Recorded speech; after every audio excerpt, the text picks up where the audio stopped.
Bonjour à tous et à toutes.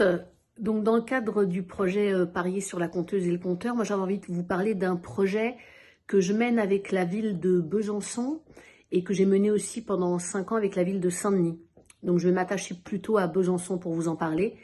C'est donc un projet qui est porté par le Conseil général du Doubs, suite à une demande de 3 éducatrices avec qui j'avais fait pendant des années du théâtre forum et que j'avais formé au conte, qui un jour ont eu envie qu'on essaye de faire le pari de partir 5 jours avec les familles qu'elles suivent, puisque ce sont des familles qui ont des mesures éducatives, donc de partir 5 jours avec ces familles et de voir si le conte pouvait être le fil rouge sur ce séjour, pour essayer de renouer du lien parent-enfant. Donc ça fait maintenant 7-8 ans qu'on fait ça chaque été, on part entre 5 et 6 jours, avec en gros un groupe de 20 à 25 personnes, des mères, quelques pères et des enfants qui vont en gros de 6 à 17 ans.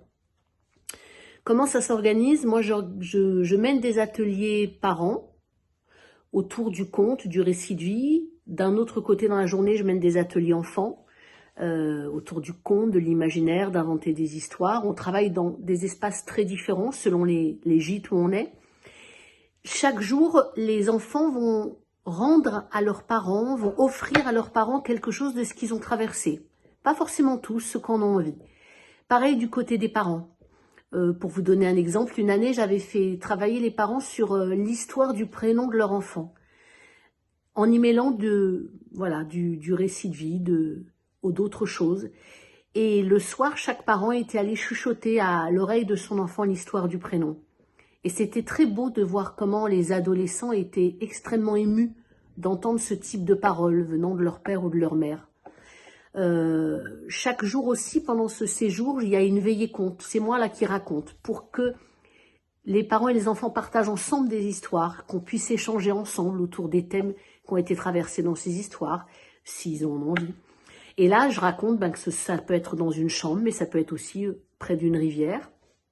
Et à la fin de chaque séjour, on va donner à entendre à d'autres personnes extérieures à ce séjour des histoires, traversées individuellement ou collectivement. Et là, c'est le groupe qui va choisir. Soit on travaille plutôt sous forme d'une balade contée dans le village et on va raconter aux gens du village, c'est ce qui s'est passé quelquefois, ou bien on va raconter des histoires qu'on a traversées à l'intérieur de la maison, dans le jardin, et là on va inviter des personnes qu'on connaît, soit des gens de sa famille, soit des amis, à qui on a envie d'offrir ces histoires et d'avoir un temps après convivial de partage avec eux. Voilà. L'aventure dure depuis 7 ans et elle continue l'année qui vient. Merci à vous de l'avoir écouté.